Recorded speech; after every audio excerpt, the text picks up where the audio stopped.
नमस्कार दोस्तों, आपका स्वागत है आपके अपने चैनल स्टडी वाइन्स ऑफिशियल पर। तो आज की इस वीडियो में हम केमिस्ट्री का नेक्स्ट टॉपिक लवण यानी कि सोल्ट के बारे में पढ़ेंगे। तो इससे पिछली वीडियो में हमने अम्ल और क्षार के बारे में पढ़ा था, तो पूरा टॉपिक मैंने आपको एक ही वीडियो में कवर करा दिया था। तो आज की इस वीडियो में हम उसका सेकंड पार्ट लवण के बारे में पढ़ेंगे, जिससे हमारा अम्ल, क्षार और लवण ये वाला टॉपिक पूरा कंप्लीट हो जाएगा। तो पहले हम पूरे टॉपिक को अच्छे से पढ़ेंगे और लास्ट में प्रीवियस ईयर क्वेश्चन भी कवर करेंगे। तो चलिए बिना देरी किए हुए वीडियो को शुरू करते हैं। तो चलिए वीडियो की शुरुआत करते हैं। तो सबसे पहले देखते हैं कि लवण होता क्या है। तो एक अम्ल तथा एक क्षार की अभिक्रिया को उदासीनीकरण की अभिक्रिया कहा जाता है, न्यूट्रलाइजेशन रिएक्शन कहा जाता है, और इसके फलस्वरूप ही हमें लवण तथा जल मिलता है। तो क्या होता है कि जब हम अम्ल तथा क्षार की अभिक्रिया कराते हैं ना, जिसे न्यूट्रलाइजेशन रिएक्शन कहा जाता है, तब हमें लवण तथा जल मिलता है। जैसे आप देख रहे हैं कि HCl क्या है, एसिड है यानी कि अम्ल है, और NaOH यानी कि सोडियम हाइड्रोक्साइड क्या है, तो ये क्षार है। तो जब अम्ल और क्षार की आपस में क्रिया कराई जाएगी तो हमें क्या मिलेगा, तो हमें लवण और जल मिलेगा। तो इस इक्वेशन में हमें NaCl यानी कि साधारण नमक मिलेगा और इसी के साथ में H2O जल मिलेगा। तो जब भी अम्ल तथा क्षार की अभिक्रिया कराई जाएगी तो ये पूछा गया है इस अभिक्रिया को क्या कहते हैं, तो इसे उदासीनीकरण की अभिक्रिया कहते हैं, और इसके फलस्वरूप हमें लवण तथा जल मिलेगा।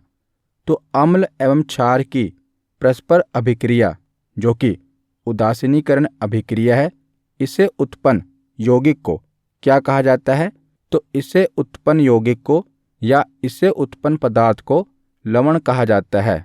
और लवण एक आयनिक यौगिक है जो विपरीत आवेशों आयनों के समूहों से निर्मित होता है। तो धनात्मक आवेश वाले आयन धनायन तथा ऋणात्मक आवेश वाले आयन ऋणायन कहलाते हैं, यानी कि जिसके ऊपर पॉजिटिव चार्ज होता है उसे धनायन कहा जाता है और जिसके ऊपर नेगेटिव चार्ज होता है उसे ऋणायन कहा जाता है। तो जो लवण है ना, लवण में दोनों प्रकार के आयनों का संयोजन होता है, यानी कि दोनों प्रकार के आयन का कॉम्बिनेशन होता है, धनावेश एवं ऋणावेश।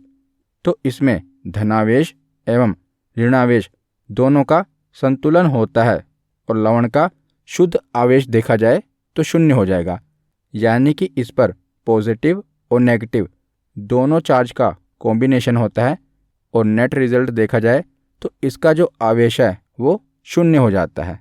जैसे आप देखेंगे कि जो उदासीनीकरण की अभिक्रिया होती है, जब हम अम्ल की क्षार से अभिक्रिया कराते हैं तो हमें जल और लवण मिलता है। जैसे ये समीकरण है कि हाइड्रोक्लोरिक अम्ल जो कि अम्ल है और पोटेशियम हाइड्रोक्साइड ये क्षार है। जब इन दोनों की आपस में क्रिया कराई जाएगी तो एक तो हमें जल मिलेगा, उसको अलग कर दो, और दूसरा क्या मिलेगा, लवण मिलेगा। तो लवण आप देखेंगे जो कि पोटेशियम क्लोराइड है, इसमें जो पोटेशियम है उसके ऊपर पॉजिटिव चार्ज होगा और जो क्लोराइड है उसके ऊपर नेगेटिव चार्ज होगा। तो जो लवण है ना, इसमें दोनों प्रकार के आयनों का संयोजन इस प्रकार से होता है कि धनावेश एवं ऋणावेश दोनों संतुलन में होते हैं। उसके बाद आगे देखते हैं। तो जो लवण है तो एक होता है अम्लीय लवण, एक होता है क्षारीय लवण और एक होता है उदासीन लवण। इनके बारे में आगे हम पढ़ेंगे। पर जो अम्लीय लवण होता है ना, इसका जलीय विलयन नीले लिटमस को लाल कर देता है। तो पिछली वीडियो में मैंने आपको बताया था कि अम्ल की पहचान क्या होती है। तो अम्ल की पहचान होती है कि ये नीले लिटमस पेपर को लाल कर देता है, और क्षार की पहचान क्या होती है कि ये लाल लिटमस पेपर को नीला कर देता है। इसी प्रकार जो अम्लीय लवण होता है ना, इसका जलीय घोल नीले लिटमस को लाल कर देगा, और जो क्षारीय लवण होता है इसका जलीय विलयन लाल लिटमस को नीला कर देता है। और तीसरा है न्यूट्रल सोल्ट यानी कि उदासीन लवण। तो इसका जलीय विलयन लिटमस पर कोई प्रभाव नहीं डालता, तो pH स्केल से आपको पता चल जाता है कि कोई विलयन अम्ल है, क्षार है या उदासीन है। तो अगर किसी भी विलयन की जो pH रेंज है 0 से लेकर 6 तक आएगी ना उसकी pH वैल्यू, तो वो अम्ल होगा। अगर उसकी pH वैल्यू 7 होगी तो वो विलयन न्यूट्रल होगा, यानी कि उदासीन होगा। और अगर उस विलयन की pH वैल्यू 8 से लेकर 14 तक होगी तो विलयन क्षारीय होगा। तो इसी के साथ ये याद रखेगा, बहुत बार एग्जाम में पूछा गया है कि प्रबल अम्ल और प्रबल क्षार मिलकर उदासीन लवण बनाते हैं। जैसे कि हमने पढ़ा कि हमें लवण कैसे मिलता है, तो अम्ल और क्षार की आपस में क्रिया होती है तभी हमें लवण मिलता है। तो अगर प्रबल अम्ल होगा यानी कि स्ट्रॉन्ग एसिड होगा और स्ट्रॉन्ग बेस होगा, तो इसका रिजल्ट हमें क्या मिलेगा, तो उदासीन लवण मिलेगा, यानी कि न्यूट्रल सोल्ट मिलेगा। और दूसरा केस है कि अगर प्रबल अम्ल हो और दुर्बल क्षार हो, यानी कि जो एसिड है ये तो स्ट्रॉन्ग हो लेकिन जो बेस है क्षार है ये वीक हो, तो इन दोनों की रिएक्शन हो तो जो लवण मिलेगा वो कैसा होगा, तो अम्लीय लवण होगा। क्योंकि यहाँ पर आप देखेंगे कि जो अम्ल है वो प्रबल है, तो जो भी चीज़ स्ट्रॉन्ग होगी तो जब इसका रिजल्ट आएगा तो जाहिर सी बात है कि अगर अम्ल प्रबल है और क्षार दुर्बल है तो जो लवण मिलेगा ना वो भी अम्लीय मिलेगा, क्योंकि इस केस में जो अम्ल है वो स्ट्रॉन्ग है।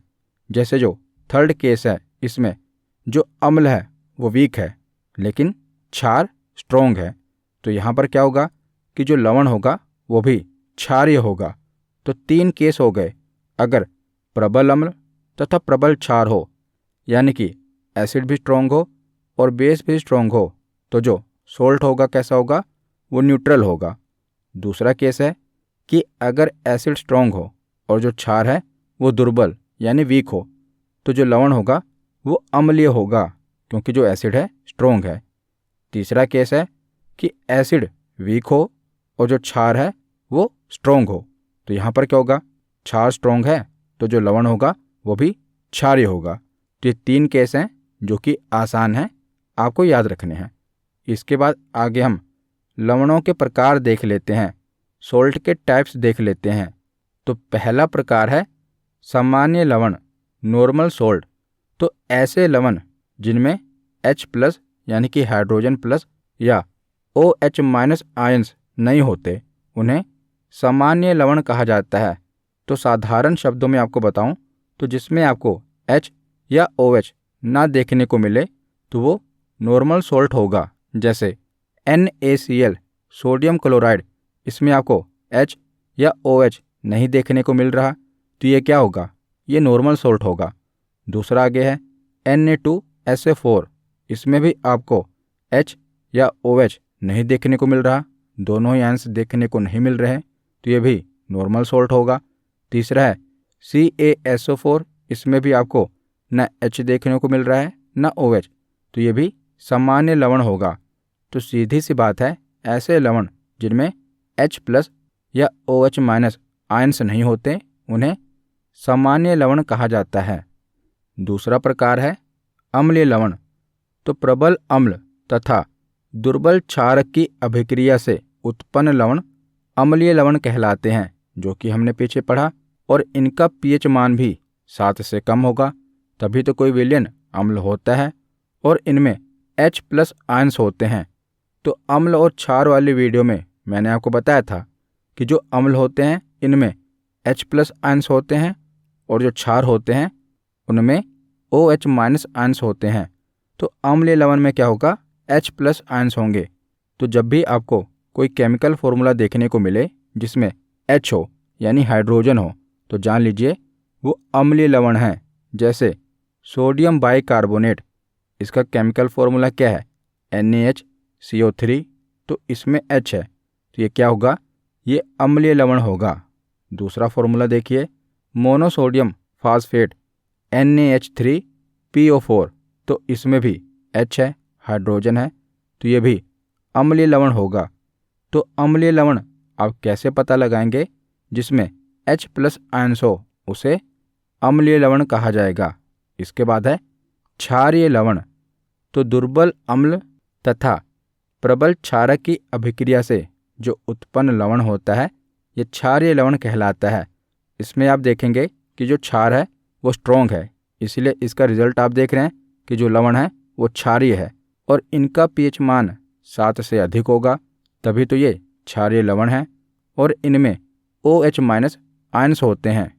जैसे आप इसके उदाहरण देखिए, तो उदाहरण में आप देखेंगे कि जो भी केमिकल फॉर्मूला होगा उसमें आपको OH देखने को मिलेगा। जैसे पहला उदाहरण है मैग्नीशियम क्लोराइड हाइड्रोक्साइड। इसका फॉर्मूला क्या है? MgOHCl। तो यहाँ पर आपको OH देखने को मिल रहा है।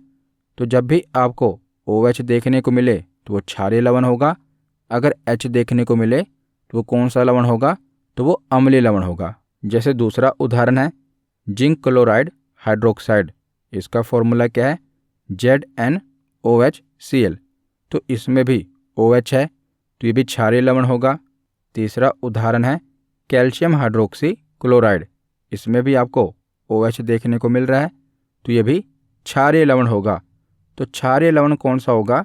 जिनमें OH- आयन्स होंगे। इसके बाद है उदासीन लवण। तो प्रबल अम्ल तथा प्रबल क्षार अभिक्रिया से उत्पन्न लवण उदासीन लवण कहलाते हैं और इनका पीएच मान कितना होता है? तो कोई भी विलयन अगर न्यूट्रल होगा तो उसकी पीएच वैल्यू 7 होगी। तो इसके उदाहरण कौन कौन से हैं उदासीन लवण के? तो उदासीन लवण में आपको प्रबल अम्ल देखने को मिलेगा और प्रबल क्षार देखने को मिलेगा। तो इन दोनों का रिएक्शन होगा तो हमें उदासीन लवण देखने को मिलेगा। जैसे sodium chloride NaCl, potassium nitrate KNO2, sodium sulphate Na2SO4, potassium sulphate K2SO4। तो इसमें आपको प्रबल अम्ल तथा प्रबल क्षार दोनों देखने को मिल रहे हैं। सोडियम क्लोराइड, तो आपको ये उदाहरण याद रखने हैं। Sodium chloride, potassium nitrate, sodium sulphate और पोटेशियम सल्फेट। इसके बाद है द्विक लवण डबल सोल्ट। तो इसके नाम में ही है डबल। तो जब दो साधारण लवण को मिला देते हैं तो वो द्विक लवण का निर्माण करते हैं और इसके केस में यही एग्जाम्पल पूछी जाती है। ये फिटकरी का फॉर्मूला है K2SO4 Al2SO4 का होल थ्राइस डॉट 24H2O। ये फिटकरी का फॉर्मूला है। इसमें आपको दो सॉल्ट देखने को मिल रहे हैं, एक तो K2SO4 और दूसरा Al2SO4 का होल थ्राइस। दो साधारण लवण आपको देखने को मिल रहे हैं तो इसे द्विक लवण कहा जाएगा। तो यही एग्जाम्पल पूछी भी जाती है। जब भी एग्जाम में द्विक लवण का क्वेश्चन आएगा तो फिटकरी का फॉर्मूला ही पूछा जाता है, तो ये आप याद रखिएगा। इसके बाद है जटिल लवण यानी कि कॉम्प्लेक्स सोल्ट। तो ये लवण जल में बहुत ही कम घुलनशील होते हैं और इनकी संरचना बहुत ही कॉम्प्लेक्स होती है। तो इन्हें हम कैसे पहचानेंगे? तो इन्हें पहचानने का तरीका बहुत ही आसान है। जब भी आपको ये वाली ब्रैकेट, जिसे बड़ी ब्रैकेट कहते हैं, ये देखने को मिल जाए तब आप जान लीजिए कि जटिल लवण है। जैसे आप उदाहरण देख रहे हैं, दो एग्जाम्पल हैं। पहले एग्जाम्पल में भी आपको AgNa आप देख रहे हैं, Na से पहले ये वाली ब्रैकेट आपको देखने को मिल रही है, बड़ी ब्रैकेट। तो जब भी आपको बड़ी ब्रैकेट देखने को मिल जाए तब आप जान लीजिए कि ये कौन सा लवण होगा, तो ये जटिल लवण होगा। जैसे दूसरे उदाहरण में भी आप देखिए, इसमें भी आपको बड़ी ब्रैकेट देखने को मिल रही है ना, तो ये कौन सा सॉल्ट होगा? तो ये कॉम्प्लेक्स सॉल्ट होगा। तो आगे हम कुछ सामान्य लवण और उनके उपयोग देख लेते हैं। जैसे पहले है सोडियम क्लोराइड NaCl, जिसे हम साधारण नमक भी कहते हैं। तो इसका सोर्स क्या है, यानी कि हमें साधारण नमक मिलता कहाँ से है? तो जो हम नमक खाते हैं वो साधारण नमक ही होता है। तो समुद्री जल, खारे जल की झीलों एवं खनिज के रूप में मिलता है और ये सोडियम हाइड्रोक्साइड तथा क्लोरीन की अभिक्रिया से प्राप्त करते हैं। तो इसका उपयोग क्या होता है? तो सोडियम क्लोराइड यानी कि साधारण नमक का उपयोग क्या होता है? तो भोजन निर्माण, जो हम भोजन करते हैं उसमें इसका उपयोग होता है, और एवं अचार के परीक्षण हेतु इसका उपयोग होता है, और अत्यधिक ठंडे देशों में जमे हुए बर्फ़ पिघलाने के लिए भी इसका उपयोग करते हैं। तो जहाँ पर आप देखते हैं ना कि बर्फ़बारी होती है, जैसे यूरोप वगैरह में जब बर्फबारी होती है, बर्फ़ जम जाती है, तो बर्फ़ को पिघलाने के लिए नमक का उपयोग किया जाता है। तो अत्यधिक ठंडे देशों में जमे हुए बर्फ़ को पिघलाने के लिए भी साधारण नमक का उपयोग होता है और बेकिंग सोडा एवं सोडियम हाइड्रोक्साइड के निर्माण में भी इसका प्रयोग करते हैं। इसके बाद है सोडियम हाइड्रोक्साइड, जिसे कास्टिक सोडा कहा जाता है।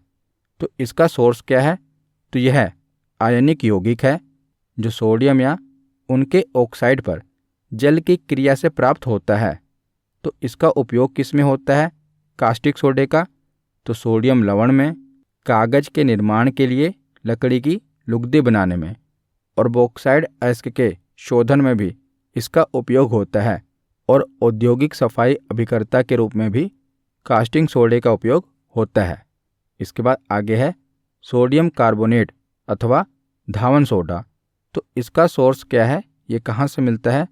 तो शुद्ध सोडियम कार्बोनेट श्वेत एवं गंधहीन चूर्ण होता है जो कि वायु से नमी की अवशोषण करता है और जो इसका स्वाद होता है वो तीखा खारा होता है और यह जल में क्षारीय विलयन होता है। तो इसका उपयोग क्या है? तो कांच, कागज, साबुन एवं बोरक्स निर्माण में इसका उपयोग होता है। ईंट निर्माण उद्योग में आर्द्रक अभिकर्ता यानी कि वेटिंग एजेंट के रूप में इसका उपयोग होता है। जल की स्थायी कठोरता के उपचार में इसका उपयोग होता है। और जो हम टूथपेस्ट करते हैं ना, तो जो हम टूथपेस्ट करते हैं उसमें जो झाग बनती है, तो झाग अभिकर्ता यानी कि फोमिंग एजेंट के रूप में भी इसका उपयोग होता है। जो टूथपेस्ट होता है उसमें जो झाग बनती है, किसके कारण बनती है? सोडियम कार्बोनेट के कारण बनती है। उसके बाद आगे है सोडियम बाइकार्बोनेट, जिसे सोडियम हाइड्रोजन कार्बोनेट भी कहते हैं और इसी को बेकिंग सोडा भी कहा जाता है। तो यह श्वेत यानी कि सफ़ेद रवेदार ठोस है जो कि प्रायः बारीक चूर्ण जैसा दिखाई देता है। तो इसका उपयोग किस में होता है? तो अग्निशामक में यानी कि फायर एक्सटिंग्विशर में, भोजन निर्माण में खमीर अभिकर्ता के रूप में, लिविंग एजेंट के रूप में, और जो ब्रेड और बन आदि सेंके हुए खाद्य पदार्थ होते हैं ना, उसमें भी सोडियम बाइकार्बोनेट का उपयोग होता है। इसके बाद है कैल्शियम हाइपोक्लोराइड, जिसे ब्लीचिंग पाउडर या विरंजक चूर्ण कहते हैं। तो यह कार्बनिक पदार्थों एवं धातुओं से दूर ठंडे एवं शुष्क स्थानों पर रखा जाता है और इसका उपयोग किस में होता है?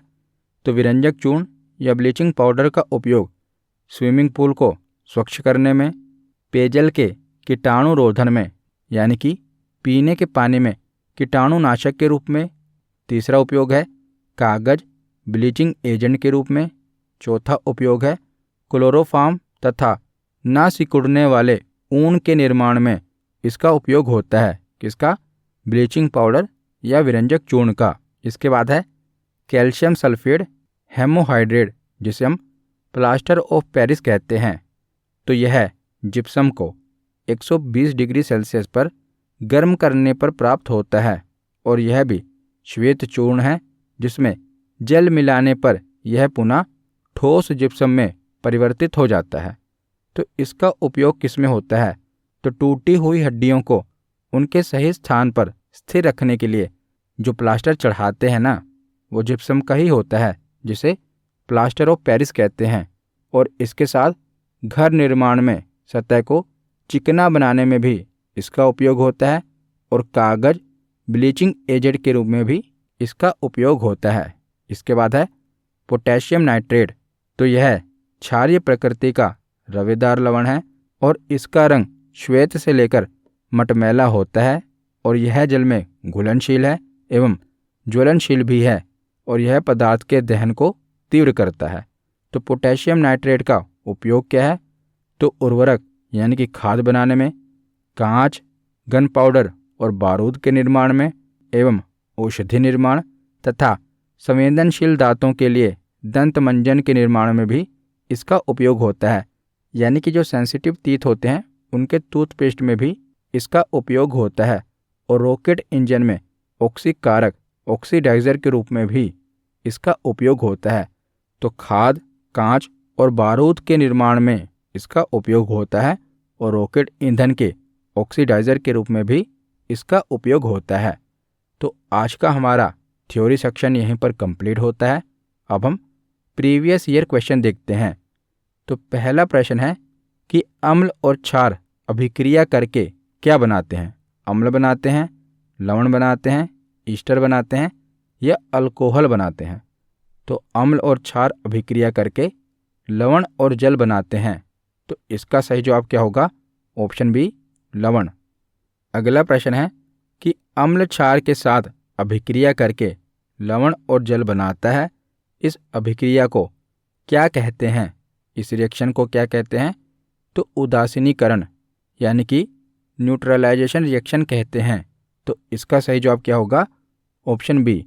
अगला प्रश्न है कि जटिल लवण कॉम्प्लेक्स सोल्ट का उदाहरण कौन सा है?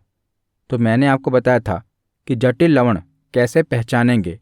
तो जब भी आपको बड़ी ब्रैकेट देखने को मिल जाए तो वो लवण कौन सा होगा? तो कॉम्प्लेक्स सोल्ट होगा। तो ऑप्शन में देखिए, तो तीनों ऑप्शन में आपको बड़ी ब्रैकेट देखने को मिल रही है। तो इसका सही जवाब क्या होगा? ऑप्शन डी, इनमें से सभी। तो ये सभी जटिल लवण के उदाहरण हैं। तो ऑप्शन डी इसका सही जवाब है। अगला प्रश्न है कि क्षारीय लवण कौन सा है? तो क्षारीय लवण कौन सा होगा जिसमें OH- आयन होगा, यानी कि OH देखने को मिलेगा? तो ऑप्शन ए में आपको OH देखने को मिल रहा है, CaOH Cl। तो इसका सही जवाब क्या होगा? ऑप्शन ए इसका सही जवाब होगा। अगला प्रश्न है कि प्रबल अम्ल और प्रबल क्षार के लवणों का pH मान होता है। तो प्रबल अम्ल और प्रबल क्षार मिलकर अभिक्रिया करते हैं तो इसका रिजल्ट क्या मिलता है? तो उदासीन लवण मिलता है, यानी कि न्यूट्रल सोल्ट मिलता है। और न्यूट्रल सोल्ट, कोई भी चीज़ न्यूट्रल हो तो उसकी pH वैल्यू कितनी होती है? तो उसकी pH वैल्यू होती है 7। तो इसका सही जवाब होगा ऑप्शन बी। अगला प्रश्न है कि प्रबल अम्ल और दुर्बल क्षार से बने लवण का pH मान कितना होगा?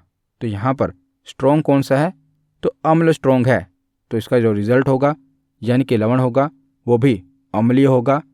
तो अम्लीय लवण का pH मान कितना होगा? तो कोई भी विलयन अगर अम्ल है, एसिडिक है, तो उसकी pH वैल्यू 7 से कम होती है, 1 से लेकर 6 तक होती है। तो ऑप्शन के अकॉर्डिंग देखिए, तो ऑप्शन बी 7 से कम। अगर कोई भी विलयन अम्लीय है तो उसकी pH वैल्यू 7 से कम होगी। तो इसका सही जवाब क्या होगा? ऑप्शन बी 7 से कम। अगला प्रश्न है कि नीचे दिए गए कथनों पर विचार कीजिए और सही उत्तर को पहचानिए। तो पहला कथन है कि प्रबल अम्ल और प्रबल क्षार के लवण 7 के pH मान के साथ उदासीन होते हैं। तो ये कथन सही है। कैसे सही है?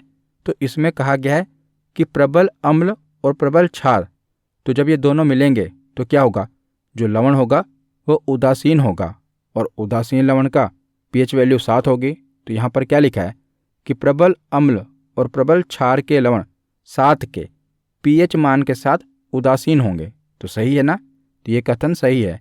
दूसरा कथन क्या है कि प्रबल अम्ल और दुर्बल क्षार के लवण अम्लीय होते हैं जिनका pH मान 7 से कम होता है। तो ये भी कथन सही है। यहाँ पर जो अम्ल है वो स्ट्रॉन्ग है, वो प्रबल है, तो जो लवण होगा वो भी अम्लीय होगा। तो यहाँ पर कहा भी गया है कि प्रबल अम्ल और दुर्बल क्षार के लवण अम्लीय होते हैं और अम्लीय का pH मान 7 से कम ही होता है, ये भी बताया गया है। तो ये कथन भी सही है। तो दोनों ही कथन सही हैं। तो ऑप्शन बी इसका सही जवाब होगा।